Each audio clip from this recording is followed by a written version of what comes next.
नमस्कार मैत्रिणींनो, घरची सोपी रेसिपीत आपल्या सर्वांचे स्वागत आहे. आज आपण संकष्टी स्पेशल साबुदाण्याचे थालीपीठ बनवणार आहोत.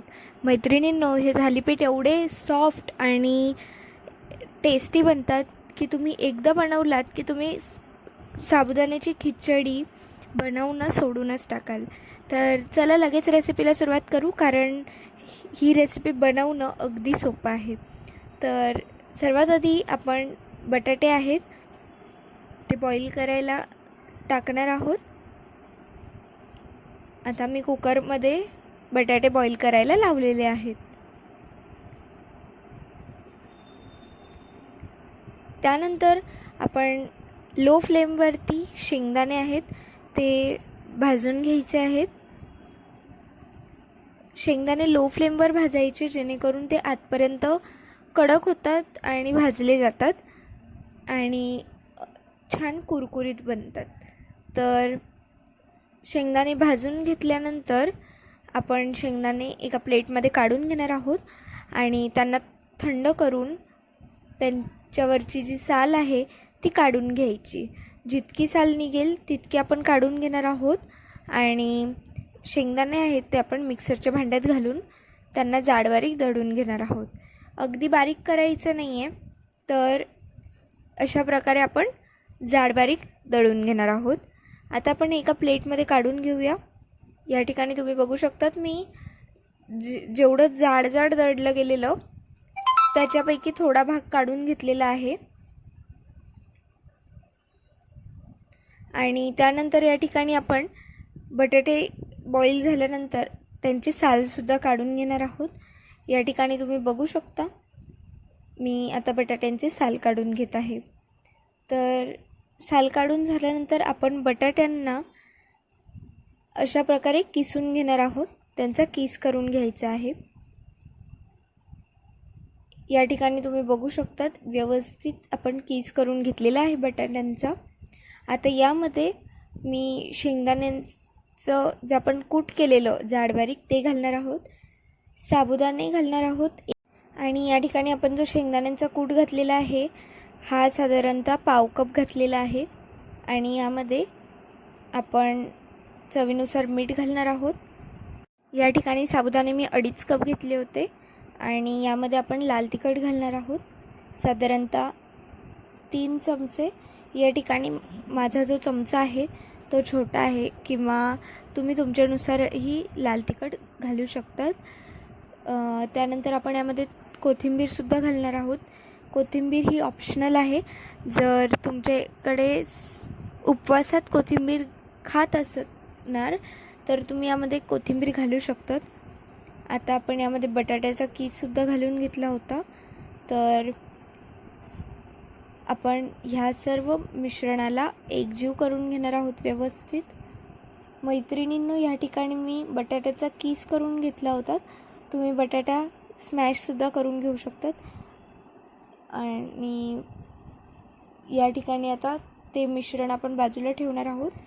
आता या ठिकाणी आपण कैरीची चटणी बनवणार आहोत. त्यासाठी 1 वाटी शेंगदाण्याचं कूट घालणार आहोत, 1 वाटी ओलं खोबरं आणि या ठिकाणी मी 2 ते 3 हिरव्या मिरच्या घातलेल्या आहेत कट करून आणि कोथिंबीर घातलेली आहे.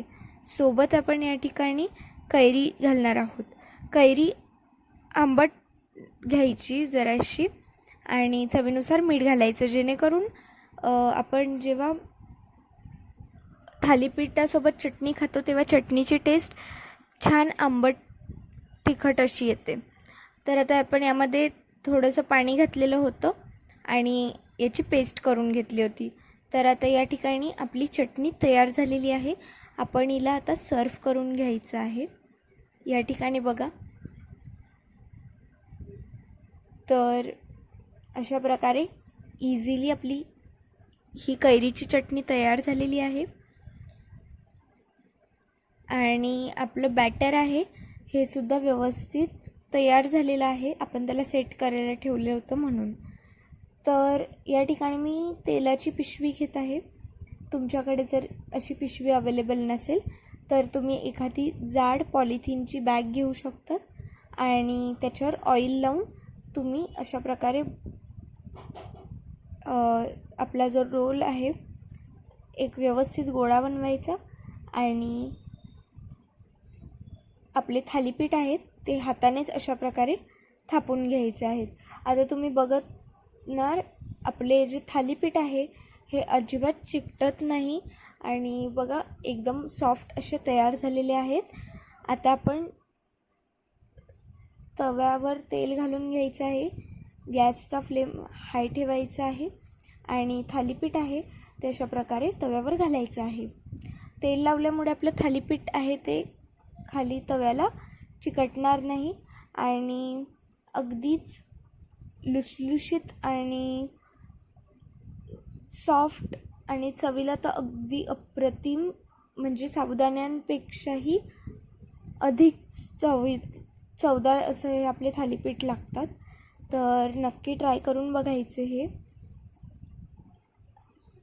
आता आपण पटापट असे थालीपीठ बनवून घेणार आहोत.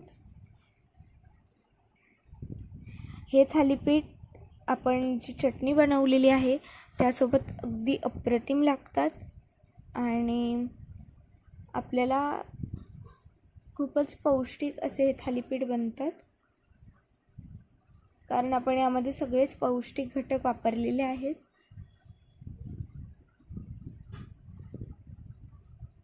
हे बघा अशा प्रकारे हे थालीपीठ सुद्धा तयार झालेलं आहे. तुम्ही बघू शकतात व्यवस्थित आणि किती छान कलर आणि या थालीपीठांचा सुगंध पूर्ण स्वयंपाकघरात अगदी दरवळत आहे. अगदी टेस्टी बनलेले आहेत आणि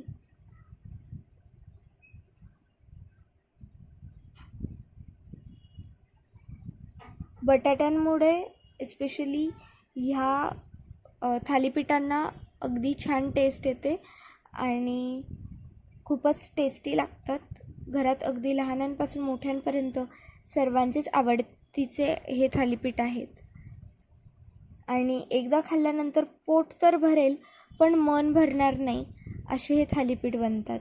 त्यामुळे वेळ न घालवता लगेच ही रेसिपी ट्राय करून बघा आणि तुमच्या उपवासाला सुद्धा टेस्टी बनवा. तर अशा प्रकारे आपले थालीपीठ तयार झाले आहेत. आपण यांना सर्व करून यांचा आस्वाद घेऊया आणि ही रेसिपी नक्की ट्राय करून बघा.